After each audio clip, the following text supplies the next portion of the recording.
नमस्कार मित्रांनो, आज आपण ऐकणार आहोत तानाजी मालुसरे यांचा पराक्रम। तानाजी मालुसरे म्हटले एकच गोष्ट आठवते ते म्हणजे गड आला पण सिंह गेला।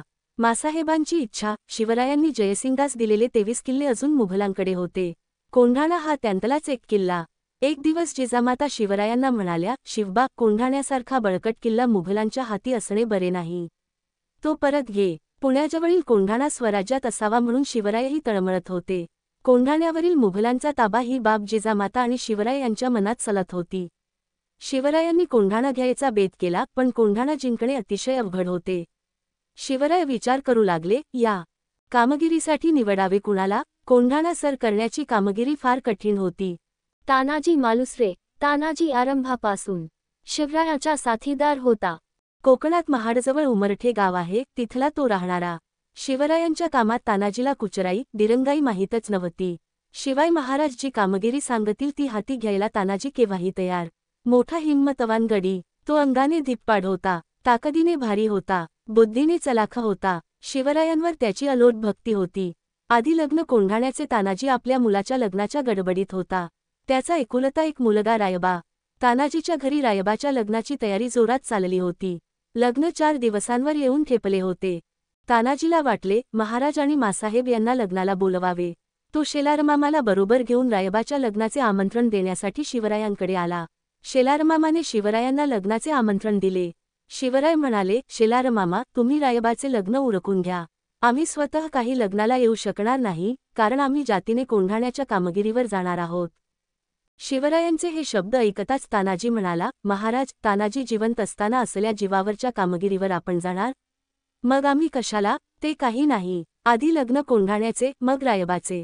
कोंढाण्याच्या कामगिरीवर मीच जाणार, मला आशीर्वाद द्या। तानाजीचा बेत। तानाजी कोंढाण्याच्या स्वारीवर निघाला।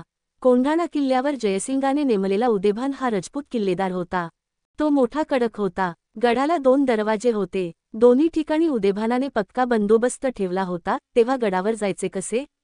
तानाजीने गडाभोवती टेहळणी केली। पश्चिमेला उंचच उंच कडा होता, त्या बाजूला पहारा नव्हता। तानाजीने कडा चढून जायचा बेत केला।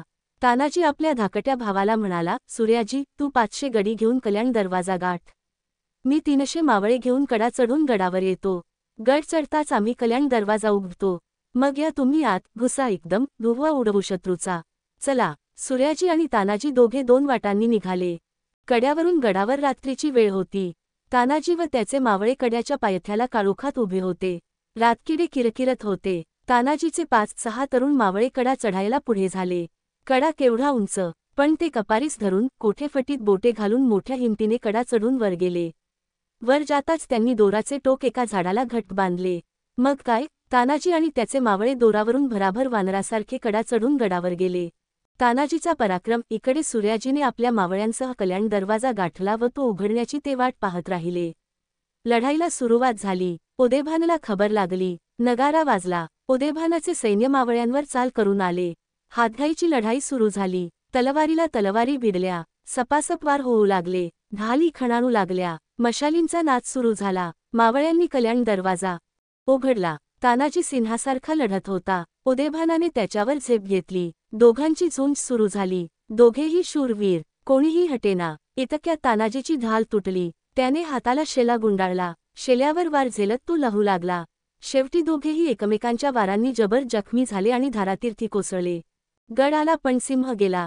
तानाजी पडला हे पाहून मावळ्यांचा धीर खचला। ते पळू लागले। इतक्यात सूर्याजी व त्याच्या बरोबरचे मावळे कल्याण दरवाजातून आत येऊन पोहोचले। आपला भाऊ पडलेला पाहून सूर्याजीला दुःख झाले, पण ती वेळ दुःख करण्याची नव्हती, लढण्याची होती। सूर्याजीने कड्यावरचा दोर कापून टाकला। पळणाऱ्या मावळ्यांना तो आडवा गेला आणि म्हणाला, अरे, तुमचा बाप इथे मरून पडला आहे, तुम्ही असे भागुबाईसारखे काय पळता? मागे फिरा, मी कड्यावरचा दोर कापून टाकला आहे। कड्यावरून उड्या टाकून मरा, नाहीतर शत्रूवर तुटून पडा। मावळे मागे फिरले। घनघोर लढाई झाली। मावळ्यांनी गड सर केला, पण गड सर करताना तानाजीसारखा शूर मोहरा धारातीर्थी पडला। जिजामातेस व शिवरायांना ही बातमी कळली। त्यांना खूप दुःख झाले। गड ताब्यात आला, पण सिंहासारखा शूर तानाजी गेला। शिवराय खूप हळहळले आणि म्हणाले, गड आला पण सिंह गेला।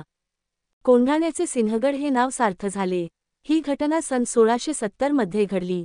पुढे उमरठे गावी जाऊन शिवरायांनी रायबाचे लग्न केले। आजची माहिती येथेच संपवतो. तुम्हाला माहिती कशी वाटली हे नक्की कमेंटमध्ये कळवा.